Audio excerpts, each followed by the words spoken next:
Hello everybody and welcome back. I've just seen the time on my last video for the Aquarius full moon and it's over an hour long, so I'm glad I decided to separate the individual cards for each sign. So I've been charging this deck with mugwort and lavender, and mugwort is a herb, a tea that can help with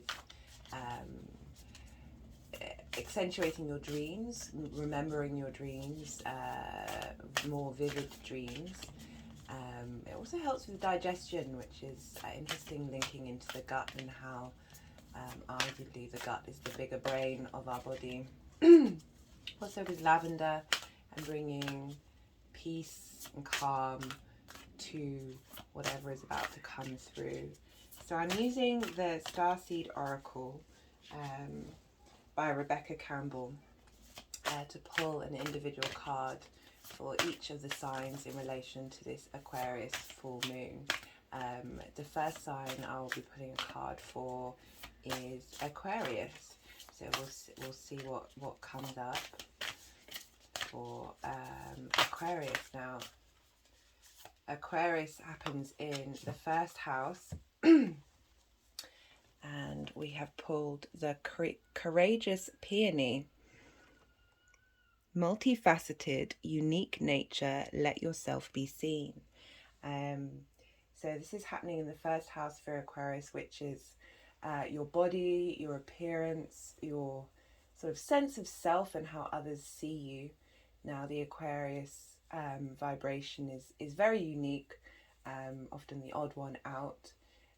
This is letting you in with this full lunation, this bright light of the sun being reflected through the moon back onto you, is letting yourself be seen in the with the many faceted aspects of your personality and your uniqueness, and drawing on that energy. And where it talked about plans for the future with this full moon, using that uniqueness and strangeness of yourself to help the rest of us get on board with the collective future, potentially, hopefully, beautiful future that we're going to be moving into. So the next sign I'll be putting a card for is Capricorn, and Aquarius falls in the second house of values and possessions. This is a bit of a powerhouse. It's your values and your possessions.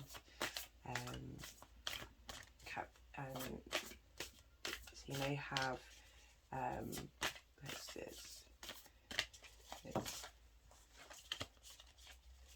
so with that Capricorn rising, and again, I meant to say at the beginning, apologies. In my practice, I like to look at the rising sign, knowing your rising sign, and working out what house Aquarius falls in. So this would be for Capricorn rising.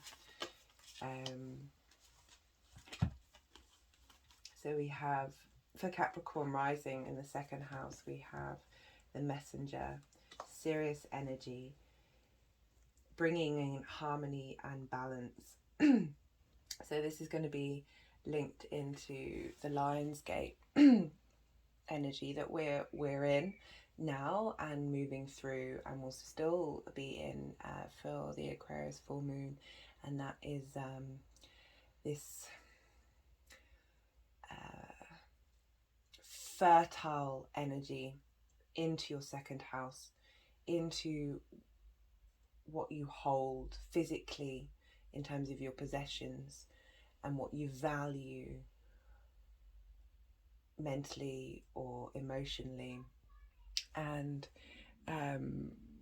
really having this bountiful space brought in for you. That's a lovely bringing harmony into that with this full moon.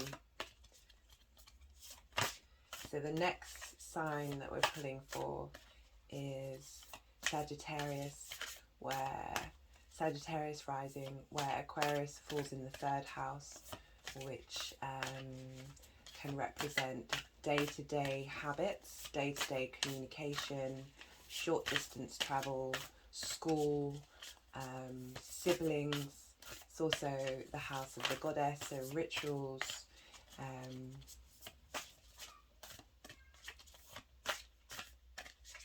Let's see what card comes through for Sag.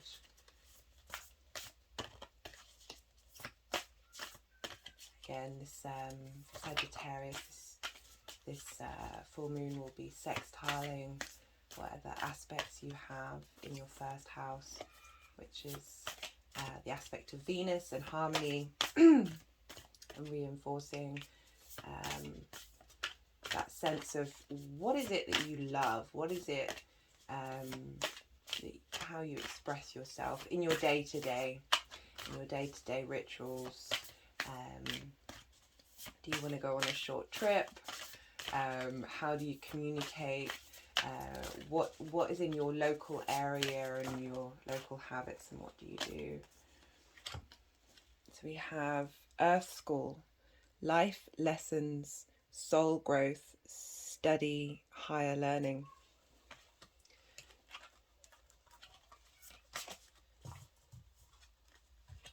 So this could be helping.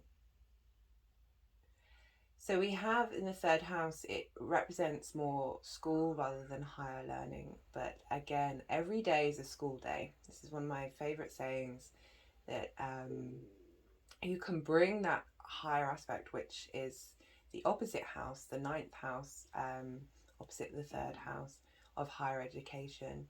We can bring those aspects into our day-to-day, into our day-to-day practice. And rather than having this oppressive, not necessarily oppressive, but this intensity of higher education, we have just these snippets in your day-to-day where you may go and do a bit of reading, or explore something that you've wanted to learn about, and make it a daily ritual. So the next sign we have is Scorpio, and for you Aquarius, Scorpio rising for you, Aquarius falls in your 4th house. That is your private life, your home, and often the ancestors.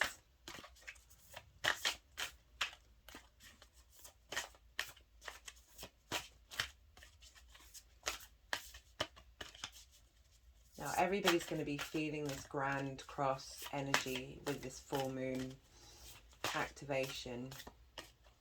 But in particular, the fixed signs are going to, it may be more visible because the fixed signs are Taurus, Leo, Scorpio and Aquarius, because these houses, the 1st, 4th, 7th and 10th house, manifest in, are very obvious.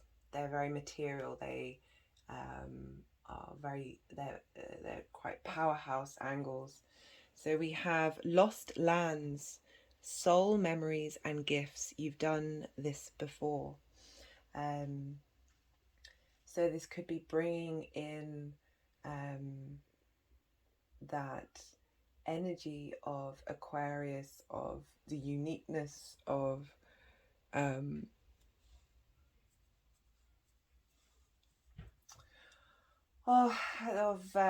I'm trying to figure out how to phrase this, of the future and arguably our past.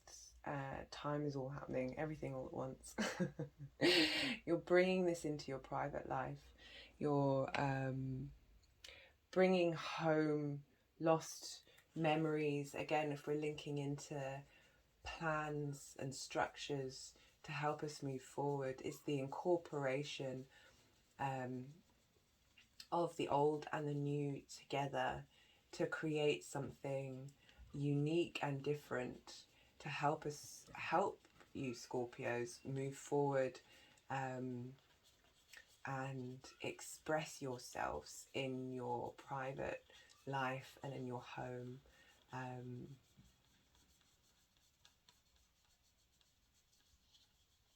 And I'm being drawn back to the blue and purple fluorite that I've been charging with these decks. That memory, bringing in lost memories and lost re-remembering of the past. And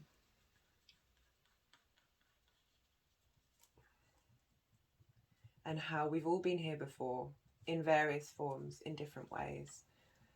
We're all a reflection of one another. We are the collective. And bringing that collective energy into your home, that real understanding and detached compassion that Aquarius can have in the home. So next up we have Libra rising, where Aquarius falls in the 5th house of creativity and children. This is a really lovely energy to be bringing in. You have your creativity and authenticity of Leo in your 11th house of hopes and wishes,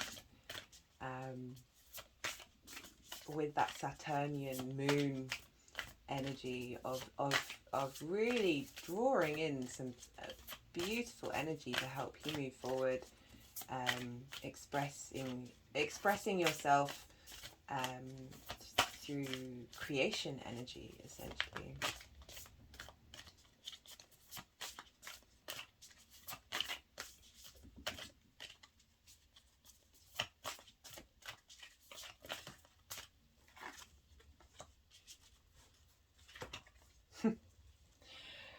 Baby steps. So Libra rising, there might be some children coming your way. Action, follow your intuition before it makes sense. So this is really lovely. Just going with it, going with that burst of energy, not questioning it, not trying to fully understand what is coming through, but allowing that energy to rise up through your intuition to help you go through this gate, that this lion's gate, and leap into the unknown while taking baby steps. Slight mixed messages there. Just keep going, Libra rising. You've got some powerful energy helping you take action. You don't necessarily have to know all the answers yet. That's part of the creative flow energy, is just you don't have to, it doesn't have to be all planned out, even though there is a plan. You said in the last thing, even though there is a plan, have some fun, play, and enjoy the space. So the next sign we're pulling for is Virgo, and for Virgo, this Aquarian energy is coming up in the 6th house. Is that right? Have I got that right? Sorry, I've just got trying to, yes, we just did the 5th house. So with Virgo, it's coming up in the 6th house of work, health, illnesses.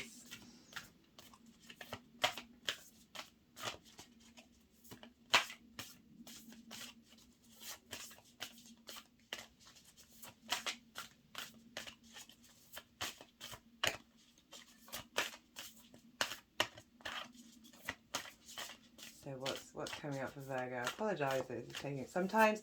So I'll talk briefly about sometimes when I've been doing readings, the energies can take a while to get the right card out, and I've always wondered. It's taken me a while to get to a place where I've felt comfortable doing these videos because when I've done private readings, the process is very long-winded, and how does one put that out onto a video where people aren't switched off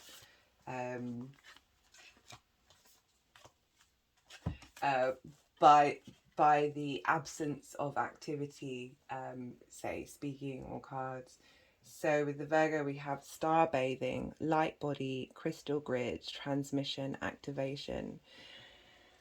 So I would recommend for the Virgos is to try and sit in the full moon energy, receive that, and leading up to, get out into the stars, get your body to help with your health and any illnesses anyone might be having, to truly absorb the energy of the stars, of the moon, and let it sink into your body and receive the transmissions that way.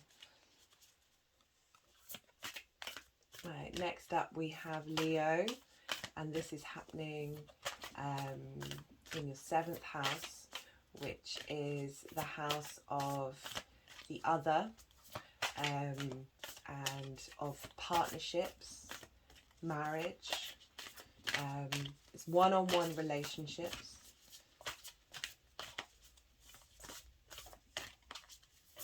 What's cards coming through for Leo, please?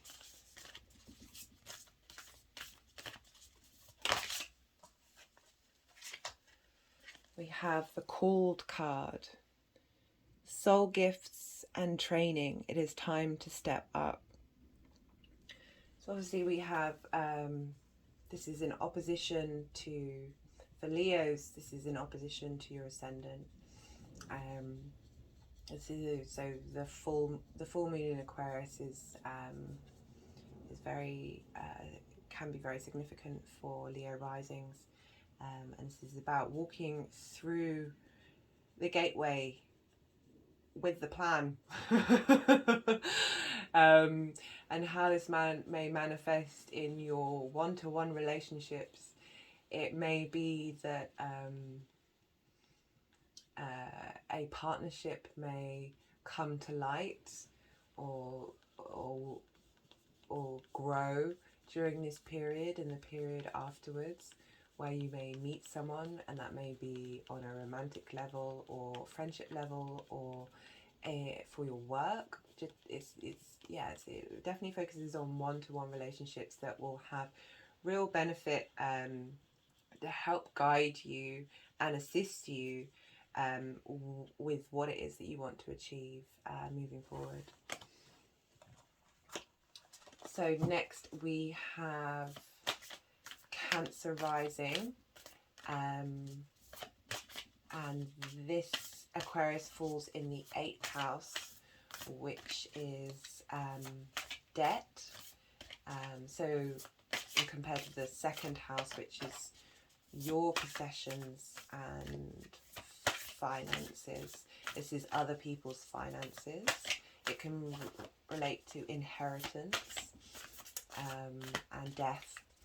It's the house of rest.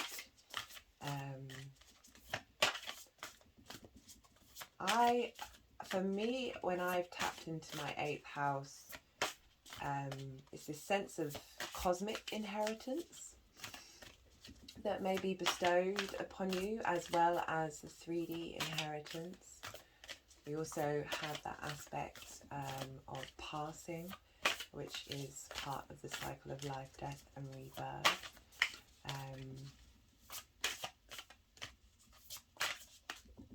Being mindful of any depth that you go into.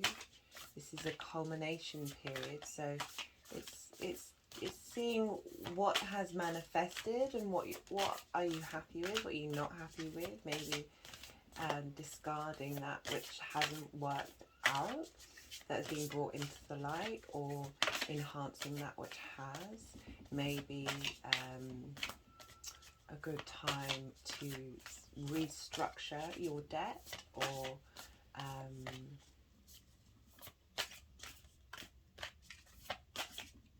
and understand the sort of collective inheritance you may receive.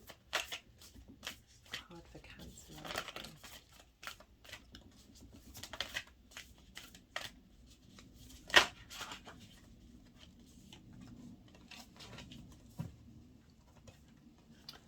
I received, you're not alone.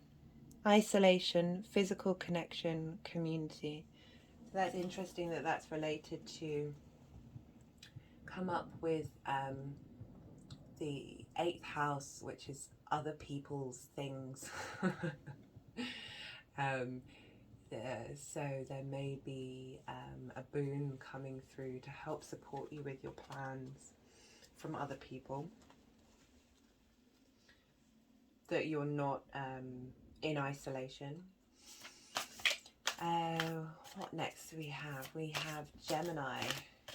So for Gemini rising, Aquarius falls in the 9th house of higher education, foreign travel, God. And yeah, so this will be trining your Ascendant. So that's the aspect, potentially, depending on where your Ascendant is or what other placements you have in your first house. Child of the cosmos. The intelligence of the universe lies within you.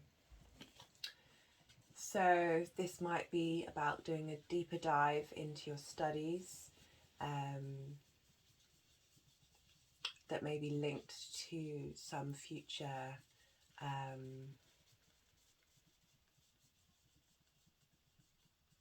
I want to say plan, but I want to say plan, but I said I've said plan many times already. There must be another word.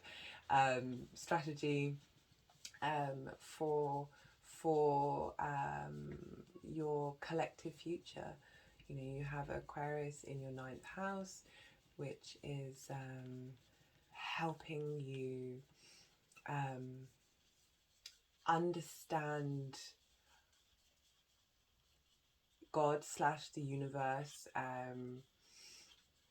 on a collective level, how it can help everybody. So there might be some interesting information come through. You might be a trip you might be going on to a faraway place might help bring in some of that energy as well. So next we have Taurus rising. So this is happening in your 10th house, your house of career,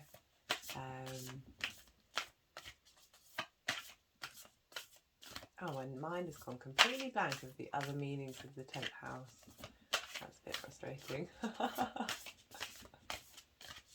How the outside world sees you.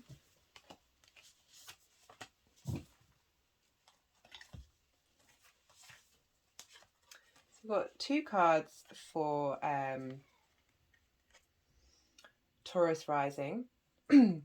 We have We Are the Hathors, Deep Love, Mother's Milk, Birth as a Portal. I Remember, Soul's Plan, The Fated Life versus the Destiny Life. So that's some lovely, strong energy, beautiful energy coming in to help give you support in your 10th house. Yeah, with Taurus you've had Uranus, and then now you've got the North Node and Mars go through your first house. So a lot has been changing in your body and how others see you, and how you're getting this support in your 10th house about how to use this energy moving forward with some deep love, because birth is a portal. So I should imagine you've been going through some big changes, unexpected changes, and arguably birth is an unexpected change. at least for the child within, that you're moving into a different stage of your life with this grand fixed cross, and how it's part of your soul's plan to do so. Next up we have Aries, Aries rising. So this is happening in the 11th house of friends, groups, alliances, hopes and wishes.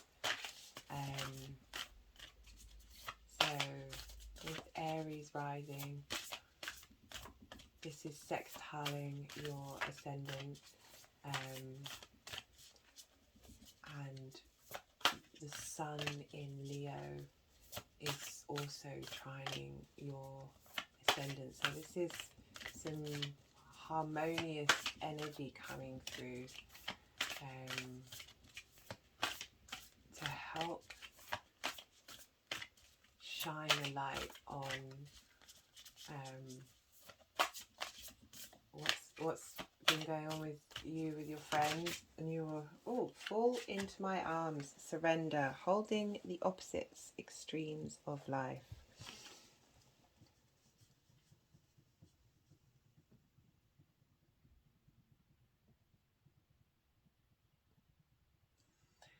So with this grand fixed cross, we've got a lot of oppositions, and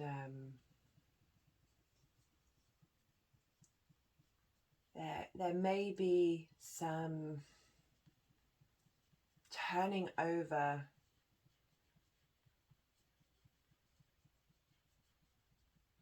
of your situation. Sorry, Aries, I'm trying to get this message to come through properly.